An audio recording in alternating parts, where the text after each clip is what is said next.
नमस्कार, योग निरोग में आपका स्वागत है। मैं हूं रामवीर श्रेष्ठ और आज हम बात करेंगे घुटनों के दर्द की। आज हम बात करेंगे आर्थराइटिस की। और ये ऐसी समस्या है जो हिंदुस्तान में आम पाई जाती है। बहुत लोग जब बुढ़ापे में एक लाठी का सहारा लेते हैं, शरीर का वजन पैर नहीं संभाल पाते हैं, घुटने नहीं संभाल पाते हैं, और किस तरह से तब वो दो चार होना पड़ता है, शायद वो तो उस उम्र के लोग या वही लोग जानते हैं जिनको वो समस्या होती है। जाके पैर ना पड़ी पिवाई, वो क्या जाने पीर पर आई। अभी ना तो हम उम्र के उस पड़ाव में हैं और ना ही शायद हमारे जो योग मार्गदर्शक आज हैं वो भी अभी युवा हैं। लेकिन निश्चित तौर पर ये होता क्यों है और किस तरह से होता है, किन उपायों को अगर हम अपनाएं, जीवन को किस तरह से जिएं, कौन सा योग करें, किस तरह से एक्सरसाइज करें, कितनी करें, कैसे करें, अगर इन सब चीज़ों की अवेयरनेस हो, जागरूकता हो, तो क्या इससे बचा जा सकता है। इन सब चीज़ों को समझने के लिए हम भी आपके साथ समझेंगे योग निरोग।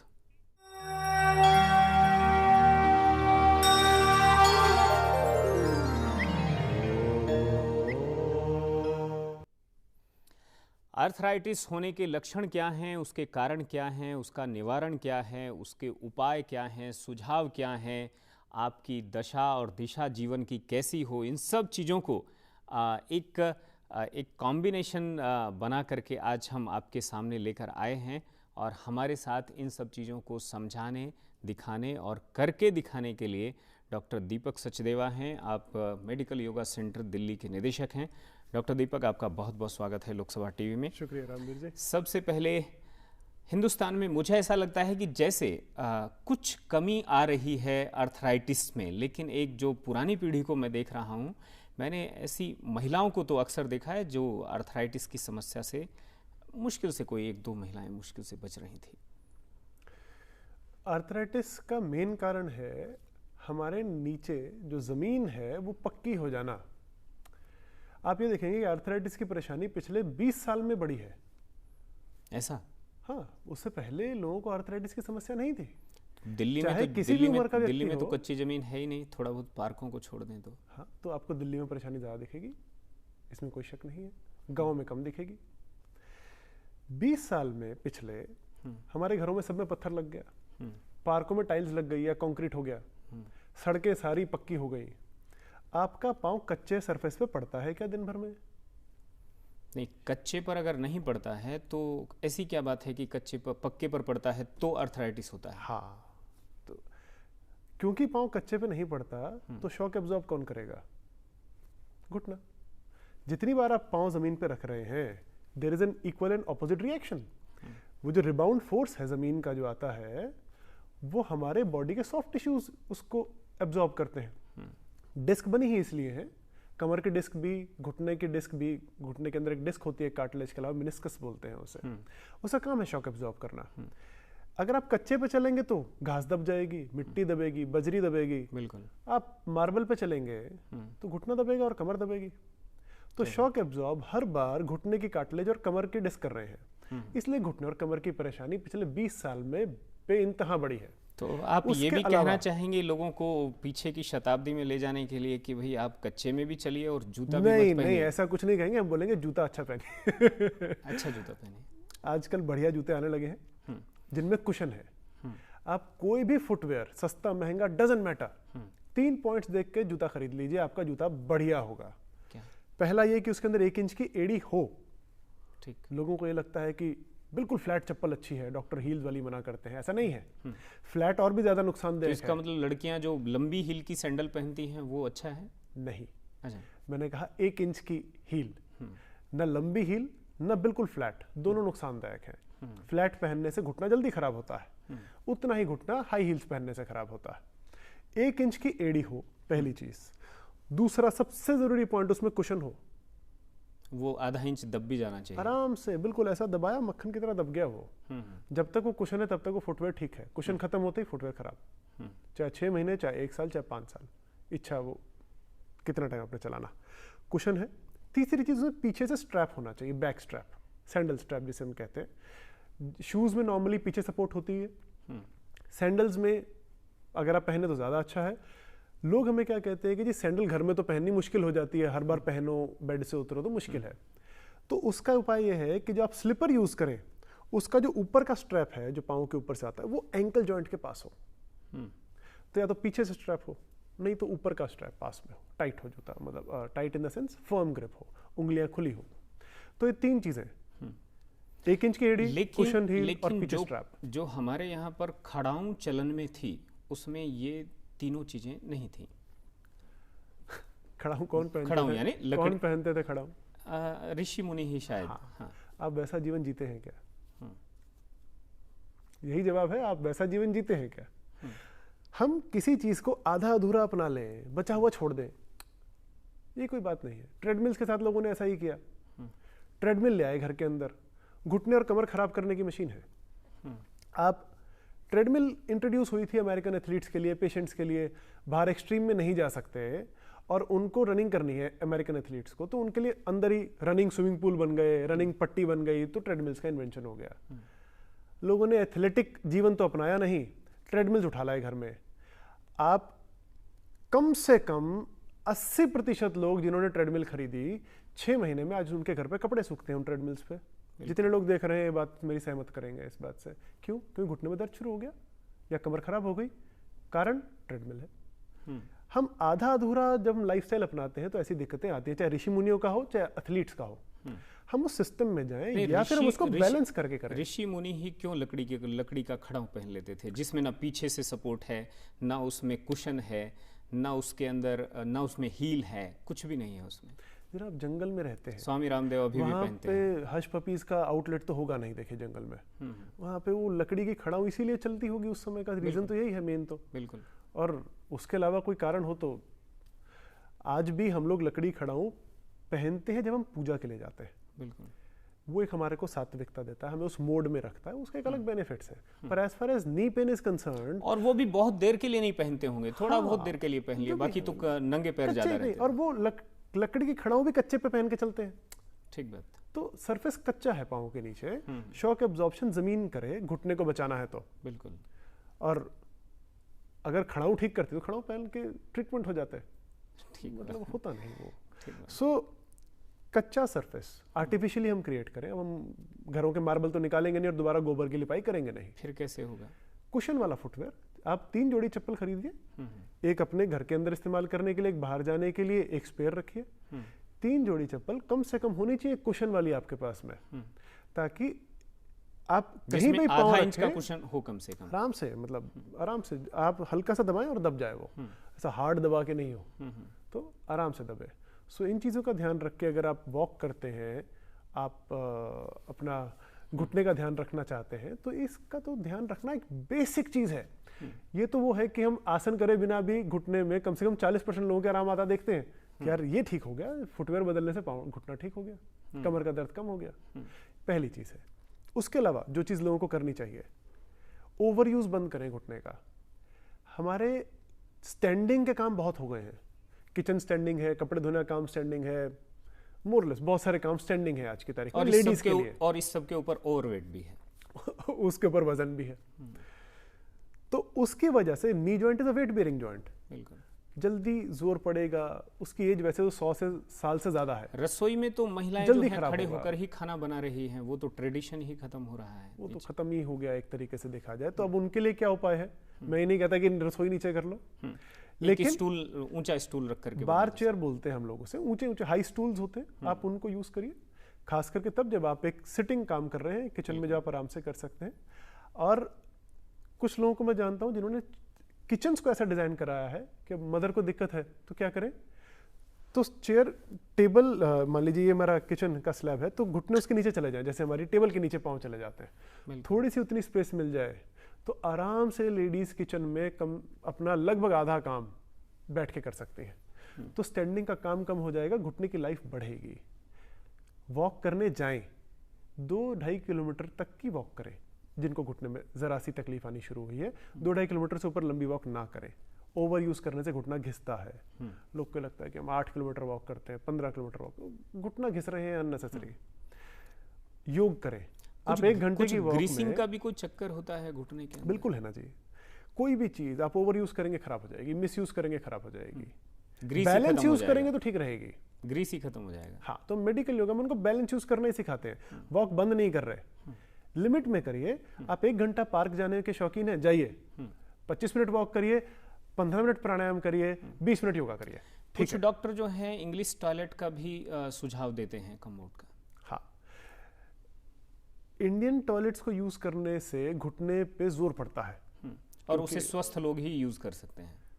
हाँ, और बहुत लोगों को ये दिक्कत आती है कि जब उनको बोलते हैं कि इंग्लिश टॉयलेट्स यूज करिए, बोलते हैं सर पेट साफ नहीं होता।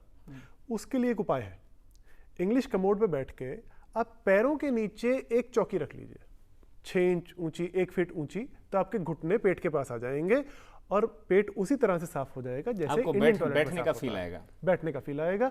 पेट पे जो प्रेशर जनरली इंडियन टॉयलेट्स में आता है, सेम प्रेशर क्रिएट होगा, तो और वो लोग उसका जल्दी ही एडजस्ट हो जाएंगे।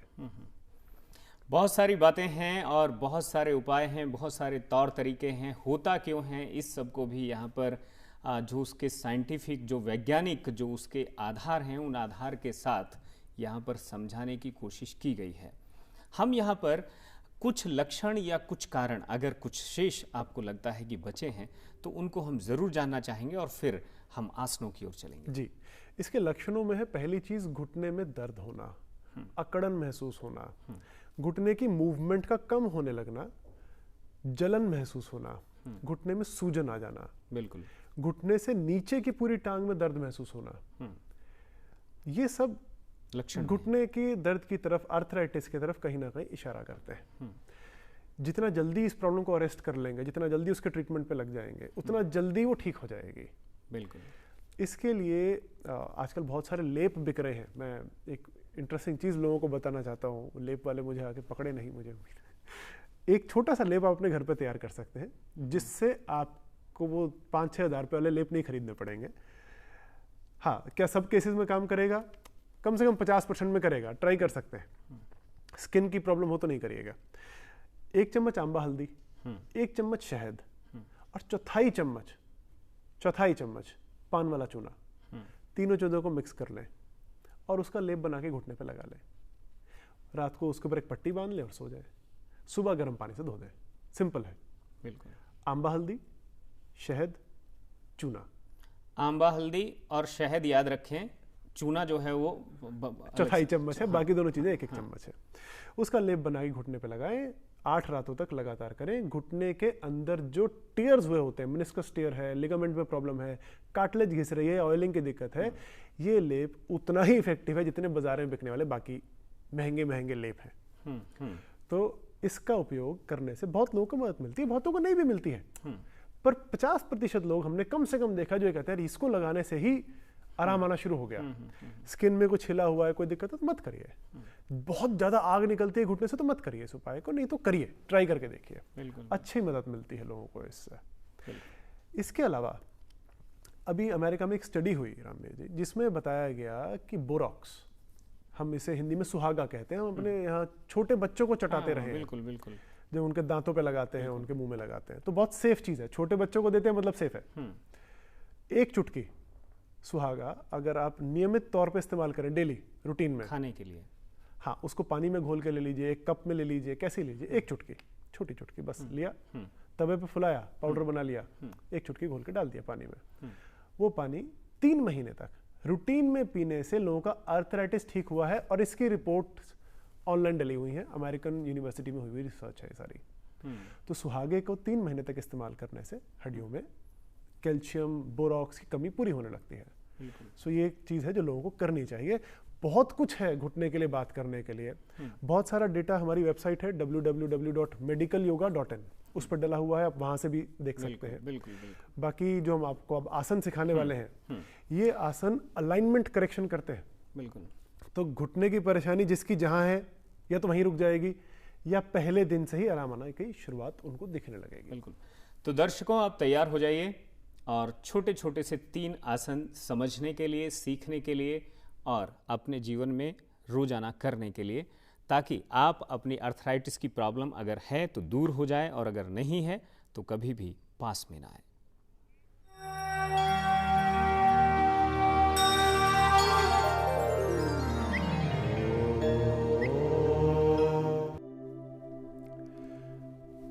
घुटने के लिए सबसे पहला आसन जो सीखने जा रहे हैं वो है दंड आसन। इस आसन को आप बेड पे बैठ के भी कर सकते हैं, जमीन पे बैठ के भी कर सकते हैं। हालांकि घुटने के मरीजों को जमीन पे बैठना अवॉइड करना चाहिए, पर अगर आपको ज्यादा तकलीफ नहीं है तो आप जमीन पे भी कर सकते हैं। इसे करने के लिए बिल्कुल दीवार के साथ पीछे सट के बैठ जाएंगे, या पलंग पे बैठे हैं तो पलंग पे पीछे सट के बैठ जाएंगे। हिप्स को पीछे की तरफ करेंगे और टांगे सीधी करेंगे सामने की तरफ, और पैरों के पंजे अपनी तरफ खींच लेंगे। जब आप पैरों के पंजों को खींचते हैं तो इसके लिए हम आपको एक योगा बेल्ट से या योगा रोप के साथ इसको खींचना रेकमेंड करते हैं। उसके लिए जब आप पाँव के ऊपर एक बेल्ट या चुन्नी, आप घर पे एक चुन्नी या साड़ी, कुछ भी एक दुपट्टा इस्तेमाल कर सकते हैं। बताए गए तरीके से जब आप उसको इस्तेमाल करेंगे तो आपके पैरों के पीछे की तरफ, घुटने के पीछे की तरफ एक खिंचाव आता हुआ महसूस होगा। ये एक अच्छा खिंचाव है। आपको लगेगा कि आपके घुटने के पीछे से दर्द बाहर जा रहा है और घुटने के अंदर ब्लड सप्लाई पीछे की तरफ से जाती है। अगर आप ये आसन जैसे दिखाया गया है, सिंपल एक दुपट्टा लेंगे, हम लोग यहाँ एक योगा बेल्ट, योगा रोप यूज कर रहे हैं, इसको पाँव पे लपेट लिया और दोनों हाथों में पकड़ लिया। बेल्ट पाँव में जो छोटी उंगली है आपकी, उस तरफ से खींच रही है पाँव को छोटी उंगली की तरफ से खींच रही है बेल्ट। इस चीज को ध्यान से देखिए। जब आप पैरों के पंजे अपनी तरफ खींच के बैठते हैं, पीठ बिल्कुल सीधी रखनी है, दीवार के साथ आप पीठ टिका के बैठेंगे, हम ऐसा मान रहे हैं इसको करने के लिए। और हाथों से आप बेल्ट को खींचेंगे, पैरों की उंगलियों को अपनी तरफ खींचेंगे। इस तरह से 10 मिनट बैठना है। दिन में 2 बार करना है। जब आप पाँव को छोटी उंगली की तरफ से खींचते हैं तो आपकी टांग की अलाइनमेंट सीधी होने लगती है। जब भी आप वॉक करते हैं, और अगर आप ये नोट करेंगे तो आपको पता लगेगा कि आप पैरों को बाहर की तरफ घुमा के रखे हुए हैं। आप जब वॉक करते हैं तो पाँव बाहर की तरफ रख के चलते हैं, तो ये एक अलाइनमेंट की खराबी है। आपके पाँव एक दूसरे से समांतर रहने चाहिए, सीधे। तो जब वॉक कर रहे हैं तो पाँव सीधे रहें, ना कि टेढ़े रहें। तो सीधे पाँव रखने की शुरुआत दंड आसन के अभ्यास से होती है, एक चीज। दूसरा, जिन लोग की टांगों में बो लेग्स होने लगता है, धनुषाकार होने लगती हैं टांगे, ये आसन करने से आपकी टांगों की अलाइनमेंट वहीं रुक जाएगी, आगे खराब नहीं होगी। और नियमित अभ्यास करने से उसमें इंप्रूवमेंट दिखने लगेगी। दंडासन करते हुए पिंडली में, यानी कि काफ मसल में, घुटने के पीछे की तरफ खिंचाव आना अच्छा है, दर्द नहीं, खिंचाव। और अगर आपकी कमर में दर्द की शिकायत है तो पहली बात तो आपको ये बताई कि आपने करना ही आज इस आसन को दीवार के सहारे से है, पर फिर भी अगर आपको कमर पे जोर आता हुआ महसूस हो तो आप इस आसन को थोड़ा ही करेंगे, नहीं तो इसको पूरा 10 मिनट दिन में 2 बार नियमित अभ्यास में रखेंगे। दंड आसन पहला आसन, बहुत आसान से आप बेड पे या जमीन पे कर सकते हैं। दूसरा आसन जो हम करने जा रहे हैं वो है सुप्त पादांगुष्ठ आसन। इसके लिए भी हम लोग एक योगा बेल्ट और आप घर पे एक दुपट्टे का इस्तेमाल करेंगे। करने के लिए आप सिंपल जमीन पे लेट जाएंगे या अपने बेड पे लेट जाएंगे। जैसे हम आपको यहाँ पे बेल्ट को बांधने का तरीका दिखा रहे हैं, इसी तरह से आप दुपट्टे को अपने घर पे पाँव पे बांधेंगे। एक दुपट्टा लें और उसे पाँव के ऊपर लपेट लें।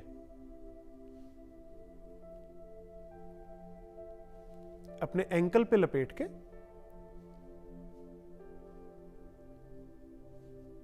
पाँव के पीछे से लाते हुए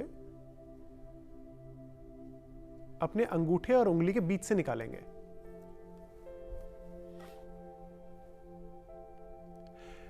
जो बेल्ट है या जो आपका दुपट्टा है वो एड़ी के ऊपर से आए। जब आप इस तरह से आसन करेंगे सुप्त पादांगुष्ठ आसन को, तो आपके घुटने के पीछे जो मसल्स लॉक हो रही हैं, बहुत लोगों को घुटने में लॉकिंग की प्रॉब्लम आ जाती है, तो एक तो मसल्स अनलॉक हो जाएंगी, और साथ ही साथ जिन लोगों को घुटने से लेके पांव तक पूरी टांग में दर्द होता है, उस दर्द में भी आराम आ जाएगा।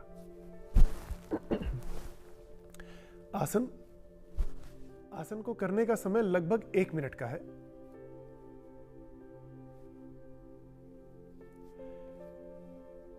आसन करते समय सामान्य श्वास लेते रहें और छोड़ते रहें।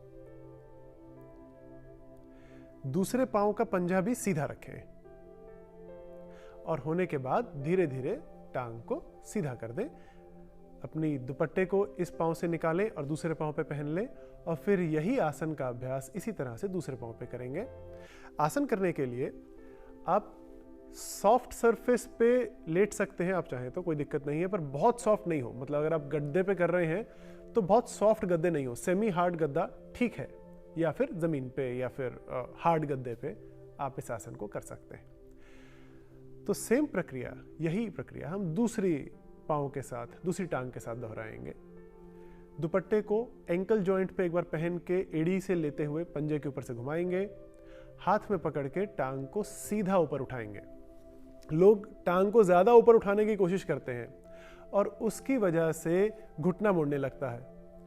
अगर घुटना सीधा है तो ही घुटने के लिए आसन फायदा देगा, इस चीज़ का ध्यान रखिए। और पैरों के पंजे को, पैरों की उंगलियों को आपने अपनी तरफ खींचना है। जितना पैरों की उंगलियों को अपनी तरफ खींचेंगे उतना ही पिंडली में खिंचाव आता हुआ महसूस होगा।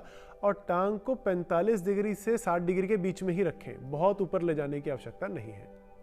आसन करते हुए कमर में अगर दर्द हो रहा हो या बेल्ट को पकड़ने से आपके कंधे थक रहे हो तो आप थोड़ी देर के लिए बीच में विश्राम करेंगे। 1 मिनट के लिए इस आसन को होल्ड करना है और फिर धीरे धीरे टांग को नीचे जाने देना है। इस आसन को 2-2 बार दोनों टांगों से रिपीट करेंगे और दिन में 2 बार, कम से कम एक बार सुबह एक बार शाम, इन आसनों का अभ्यास में रखेंगे। तीसरा आसन जो हम आपको बताने जा रहे हैं वह है प्रसारित पादासन, जिसमें हम 2 बेल्ट्स को, या फिर आप घर पे करेंगे तो 2 चुन्नी या दुपट्टे का इस्तेमाल कर सकते हैं। अभी जो हम आसन करेंगे प्रसारित पादासन, ये आसन खास करके उन लोगों के लिए है जिनको घुटने में अंदर की तरफ दर्द होता है। अगर हम नी जॉइंट की बात करें तो अंदर की तरफ जिन लोगों को दर्द होता है उनके लिए ये आसन खासा फायदेमंद है। इसको करने के लिए दंड आसन की स्थिति में बैठ जाएंगे और दोनों पैरों पे एक एक दुपट्टा बांध लेंगे।